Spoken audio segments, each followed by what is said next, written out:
ल्यापटपको cheap level सम्बन्धी म स्पेसल कोर्सकोमा पनि अझै स्पेसलमा भन्न गइरहेको छु।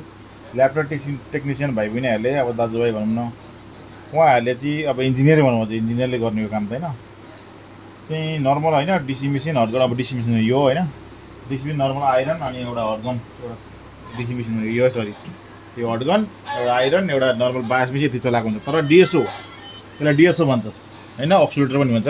यो किन चाहिन्छ त यो किन चाहिन्छ के को लागि चाहिन्छ यो यति इम्पोर्टेन्ट छ त बुझ्दा जान्दाखेरि नजान्दाखेरि यो भनेको एउटा चाहिँ के हो जस्तो हुन्छ होइन यति इम्पोर्टेन्ट छ। जस्तै अब यसको नर्मल बेसिक हल्का भनिदिन्छु होइन डिटेल हेर्न चाहिँ अब युट्युबमा जानु पऱ्यो अरू भिडियो हेर्नु पऱ्यो मेरो म्याक्स आइटी नलेज नजानु भने अझ तपाईँलाई अरू भिडियो चाहिन्छ भने यसको डिटेलमा नि कसरी सेटिङ गर्ने कसरी चलाउने भनेर सिकाइदिन्छु होइन।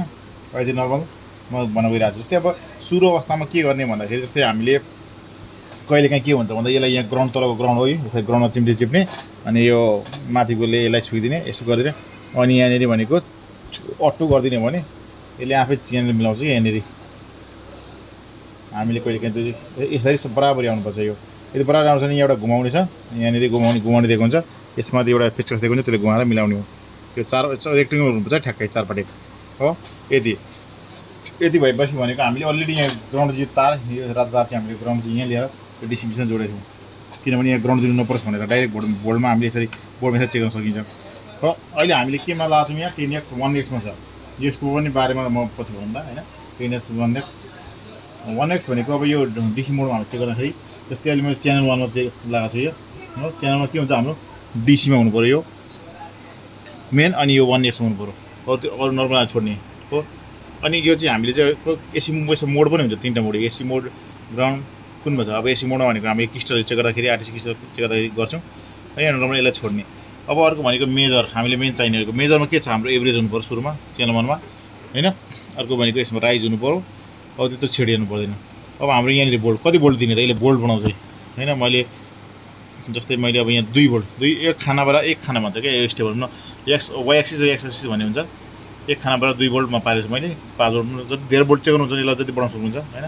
यसलाई 500मा सेकेन्डमा राखेको छु अहिले मैले 500मा राखिदिने होइन।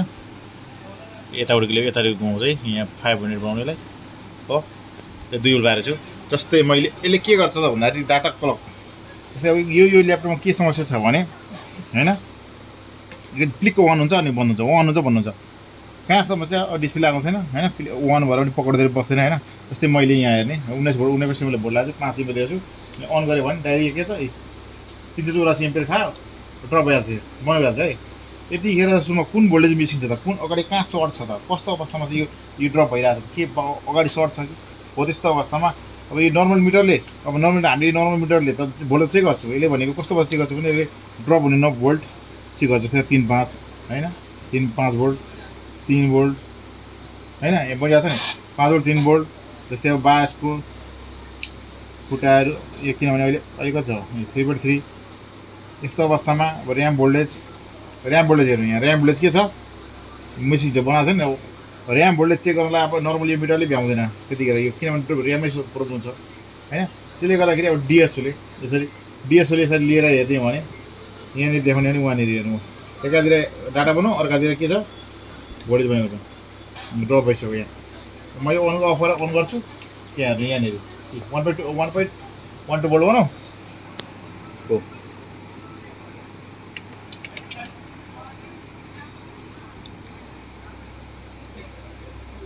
यो यसरी हेर्दै जाने कुन बोल्ट बन्छ त कहाँ बन्छ त जस्तै यहाँनिर यहाँ हेर्दै जाने के छ रेस्पोन्स यहाँ पनि लगाएर चेक गरेँ यसलाई लगाइयो यसरी अन गरेर हेर्नु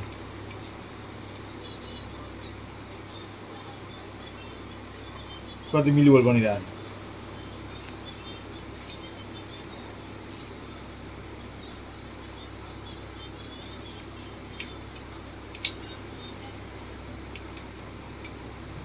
ऱ्याममा पनि 1.1 मात्रै बनिरहेको छ समस्या यसको ऱ्याम भोल्टेज नबने अगाडि भिटिटी सिपियुको भोल्टेजहरू जुन ऱ्यामबाट जाने 1. यसमा यो DDR4 ऱ्यामको हुन्छ 1.25 भोल्ट बन्नुपर्ने तर 1.1 भोल्ट बनिरहेको छ। यो भोल्ट चाहिँ गरेर चाहिँ केमा जान्छ सिपियुको भिटिटी भएर गएको हुन्छ इनेबलबाट गएको हो त भोल्ट चाहिँ मिसिङ भइरहेको छ त्यसले गर्दाखेरि सिपियु फुलफिल हुन पाएन। सिपियु फुलफिल किन भएन त अगाडि कहीँ सर्ट छ होइन। अब यसको चाहिँ सबै एनालाइज गर्दै प्रत्येक स्टेप स्टेप चेक गर्नु पऱ्यो, अनि फल्ट फाइन्डिङ गरेर मात्रै, अनि त्यस पछाडि मात्रै चाहिँ अनि मात्र अगाडि काहीँ सर्ट छ र त यो समस्या आयो त भनेर अगाडि काहीँ सर्ट भएकोले गर्दा ड्रप भइरहेको छ नि त भोल्टेज किन ड्रप भइरहेछ, अन हुन खोज्छ किन अफ भइरहेको छ भन्दा अगाडि काहीँ प्रब्लम छ, त्यसले गर्दा यस्तो भएको।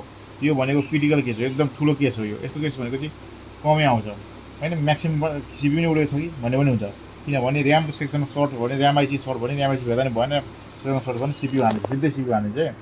यो चाहिँ सिपी र पिसी चाहिँ एकै ठाउँ छ, ग्राफिक्स भएको बोर्ड हो, यहाँ ग्राफिक्स कार्ड छ, त्यो पछि एट्याच भएको बोर्ड हो यो होइन। यो बोर्डको चाहिँ यो बोर्ड नि म्याक्सिमम् बोर्ड हो, ऱ्याम सेक्सनमा सर्ट छ, ऱ्याम सेक्सन प्रब्लम छ भने सिधै सिपियु हानेकै छ, अहिलेसम्म केसमा तैरिरहेको छु होइन। यो डिएसओले चाहिँ यस्तो यस्तो केसहरूमा कुन बोल्टमा चाहिँ कुन बोल्ट ड्रप भइरहेको छ त्यो बोल्ट पत्ता लगाउँछ। त्यसको अवस्थामा यो डिएसओ मेसिन चाहिन्छ। डिएसओ मेसिनको अरू भने थुप्रो काम छ, जस्तै युएसपी लगाएर डिस्प्ले चेक गर्नु पऱ्यो भने डिएसओ मेसिन, अब एक आरटिसी क्रिस्टलहरूमा चाहिँ आरटी क्रिस्टल क्लक जेनेरेसन गरेको छैन कि बायसले गरेको छैन कि, जस्तै मैले अगाडिको एउटा भिडियोमा पनि भनेपछि मैले हार्ड डिस्कको सबै बोल्ट बनेको छ, तर हार्ड डिस्कको डाटा क्लक चाहिँ बनेको रहेछ, त कसै थाहा पाउँछ त, त्यो पनि डिएसओ मेसिनले थाहा पाउँछ होइन। त्यो चेक गर्न डिएसओ मेसिन चाहिन्छ। डिएसओ मेसिनको बहुत धेरै काम छ, यसको बारेमा चाहिँ अझै डिटेलमा हेर्ने भने अझै डिटेलमा भने बाँकी भिडियोमा यसको सुरुबाट त्यसमा कसरी सेटअप गर्ने, कसरी चलाउने, यसको फङ्सनहरू तपाईँ म भन्न जान्छु होइन।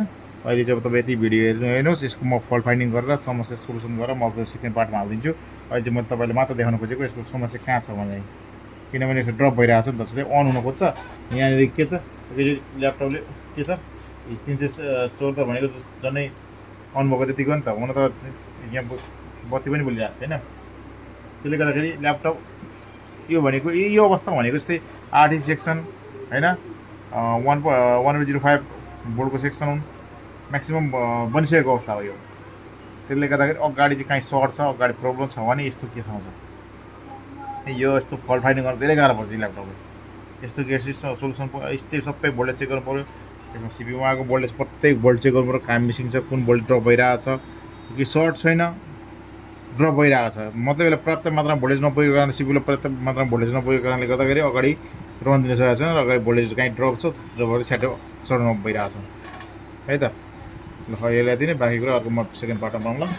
हस् धन्यवाद। मेरो आइटी च्यानललाई सब्सक्राइब गरिदिनुहोस्, नेक्स्ट आइटी नलेजलाई फलोवर्स पनि बढाउनु पऱ्यो, अलिक साथीभाइलाई सहयोग पनि गर्नु पऱ्यो भने मात्र जहाँ पनि लागेको छ हामीलाई पनि यसो भिडियो बनाउनलाई। तपाईँले चाहिँ यसो सपोर्ट गरिदिनु भयो भने त हामीलाई जहाँ लाग्ने हो। हस् धन्यवाद।